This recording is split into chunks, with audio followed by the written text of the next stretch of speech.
inspired at Syracuse? Oh, you just got to keep getting better. I don't look at me. It's never going to be about me. My career is over. It's not about my era. It's about these young people and their dreams and earning the balance. And I'm blessed to be a part of trying to help cultivate that dream to reality. And it just so happens to be, the first game is on Thursday versus Lemoyne. But my mission has been my mission for the last 34 years, and that's to help grow young people to newfound heights. Coach Colby, the Daily Orange. Since transferring Kentucky, what have you seen from Olivia as she settled in here? Olivia is realizing that I'm different than her other previous coaches, where mistakes are allowed and mistakes are part of the game. And she's realizing that when she makes a mistake, when she looks around, there's nobody going to be like, you made a mistake. It's going to be like, go hard, good energy, earn it. And if you make a mistake, just get back on defense.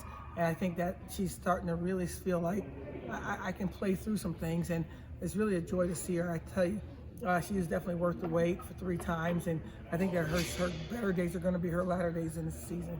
And did she tell you at those other schools that the coaches had the mentality that mistakes were not permitted? No, not at all. I just assumed that because I've been doing this for like half my life, or more than half my life. Hey, Coach Jack, Tyler Schiff with the Daily Orange. Yes. How has Lexi McNabb impressed you so far, being so young, being a freshman? And what tells you from her play that she has the capability to be elite? First time, I like that jacket you have on. That's Thank sweet, you. man. That's like that. I love denim. It was on sale, yeah. It looks good. Where'd you get that from? Uniqlo? No, You know that brand? It's like a Japanese brand, but they've gone pretty big in the U.S. so far. Where'd you get it from, though? Online. Oh, okay. Yeah, I knew you yeah. didn't get that from here. I know different styles. I don't dress it, but I know it. Lexi's been doing great defensively, and whenever she can hit a shot, she's had more energy defensively. That's a freshman for you. Mm-hmm. But I'm trying to get her to understand, you're bigger than the made shot. You're supposed to be the person to take the shot when you're special place that you earned the shot to take. And once she realizes that the shot making isn't predicated on her good defense, it's a shot taking that's supposed to get her ignited to do the defensive side of the ball. She's learning that, but she's a freshman, and we don't have anybody that played a couple 3 years with me here to help her understand that thought process. And so it's going to be a little bit longer learning curve. And has her play at the one so far, has she been, kind of showing you that she can kind of step into help Deasia, in terms of, just substituting and stuff like that? I think she'll be able to be a part of a rotation. Right now, the rotation, we have 3 great three guards, and we got a 4th one that's doing really, really well. So she got to fight and get in that rotation. In order to do that, you got to get on the defensive side of the ball. You got to fly out of bounds. You got to, chip a tooth, like I always say, because it's something I've done on 3 occasions. You got to really own the defensive side of the ball. And right now, she's kind of hesitating about that. But I think that, with her coming in the office and watching film, talking to her position coach, she absolutely wants it. And you never know. I never put a cap on anybody. Anybody can be a freshman of the year. Anybody can start and help us. And she understands that. But her learning curve is a little bit slower than others because the gap between the Deasias and the Tishas and the Elenas is so tremendous. But she's behind some people that's going to really help her. Thanks, Coach. Coach, you announced your 3 captains last week. Yes. What was the process of selecting that trio to be your captains this year? It's really simple. The players selected and the coaches selected, and they had more votes than everybody else, and that's what the team selected.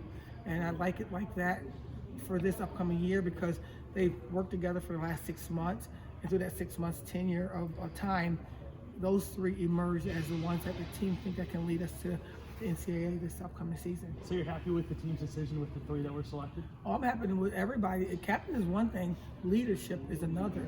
And so anybody can be a leader. You don't have to be a captain to be a leader. So my hope is that we can get 14 leaders on this team. To me, that's the more important than the word captain. Captain is something you have for like on your resume. I was a captain. Leadership is something that people say, I watch this person, I talk with this person, I want her to be in my corporation, because she's a leader. And anybody can be a leader if you just step up on a daily basis. And last season here, I know you weren't here, but It seemed like it took a little bit of time for the team to gel with a bunch of new transfers coming in this year. Obviously, you have a ton of new transfers coming in as well. Do you think there's going to be a little bit of a time where we see a transition period on the court with everyone trying to gel together during game action, or do you feel like a bunch of the stuff has been worked out during the offseason? I just think that any team we put out there is going to be a team that can possibly win, and so we don't have a lot of time, but that's not a situation that we concern ourselves with. We have a moment of now, and they play the game, and we expect to go out there and win, and we expect to learn some lessons. And I don't look at that. We've only been here 2 days, 5 days, a month or two. I think that we've been around each other enough where the ball goes up. They got enough in the system to know that we're Syracuse University, and we have to go out there and earn the right to win. So do you feel happy with how the team has clicked in the offseason together? I'm always happy because they're young people that's going after dreams and they're working hard. Never satisfied though. Never satisfied until you cut the net down and represent this university in a way where there's nobody else looking at anybody except for us because we're the last team standing. Hey, Coach Nick Luchel, Citrus TV. Shyra McNabb is recovering from an injury. How have you seen her battle back from that injury, and where's her progress at now? You know, Shy was a great defender for me over at Buffalo, and I really want her to get on that court. And she shows signs of she's coming back, and when she's on the court, there's a difference in a lot of things. Her energy, her talk, her ability to help everybody else feel good about themselves. Her on the sideline isn't serving us a great purpose. And so the knee kind of, it's all healed. It's just sometimes it's just tendonitis, and it stops her from actually being able to perform out here. But she's making great progress. My hope is that she makes such progress that she's out there being a viable option for us. Have you seen other players like maybe Tisha Hyman or Olivia Owens that have had past injuries kind of help her through that and be leaders to her on the court? I don't know. That's a question you have to ask her, because one thing I'm not is a 17 and 22-year-old friend, so I'm not hanging out with them and kicking it with them about, hey, did she help inspire you? I don't know what they do in the dark because I'm too busy during practice. I'm too busy yelling at everybody to go harder and earn it, and I don't see the side kicks that's happening. But I assume they're doing the teammate thing, the sisterhood thing, where they're inspiring each other the best they know how. And as far as practice as a whole, what do you think will be different about this week leading up to games to be different about practice as opposed to some summer practices? Will anything change as far as preparation and practices? We're more disciplined. They're understanding what discipline looks like. They understand mistakes are made. They understand that I make mistakes every day. Raise your hand, you move on. Raise your hand, you move on. But standing in a mistake too long is not conducive to success. In the summer, that's what we did a lot of. Like, I made a mistake. Did you see that, coach? Did you see the mistake? No, yeah, I saw it 3 minutes ago. Why are we still there? And so they're realizing with me that, all I care about is your effort, your blue-collar mentality, your lunchbox. You put it down, you go hard, you pick it up, and you go home. And that's the mindset and the mentality we're going to have. We're going to be a defensive team. We're going to go hard. We're going to make mistakes, but we're not going to stay in the mistake. We're not going to make the mistake are who we are. It's a part of what we've done, but it's not who we are. And how you going to know? Because our character shows something different right after we make that mistake. And every day we're getting better with that. Mm-hmm. Coach, and how do you think that the balance is between Tisha and Deja kind of in control of the offense ahead of the morning? Oh, I just like that 1-2 punch. I think people can look at me and envy, because I got those two young ladies on the same team. And the more they're practicing with each other, the better they're realizing that they're really special with each other. They're good without each other, but they're really special with each other. And you're going to see fun basketball. The ball going to be flying around the floor a little bit early. There's going to be mistakes being made early, but I like the mistakes they make because they see the game as a chess game. They see the game in slow motion. But their defense and their quickness up and down the floor, that's at a speed I've not seen two guards on the same team have. So I think that, their cohesiveness is coming together right at a good time. It's not totally there yet. Do a little bit more lunches and a little bit more dinners together, a little bit more trusting each other. But I just love what they can look like in March. Mm-hmm. And then kind of down low, how's the front court rotation looking like with the 3 grad students and the 2 sophomores? We're not as good as we need to be inside right now, to be honest. I think that we're still doing you go, oh no, you got it. And that little fun sister family thing where instead of somebody saying, I got it, follow my lead, they're all still working through Is it my lead or is it yours?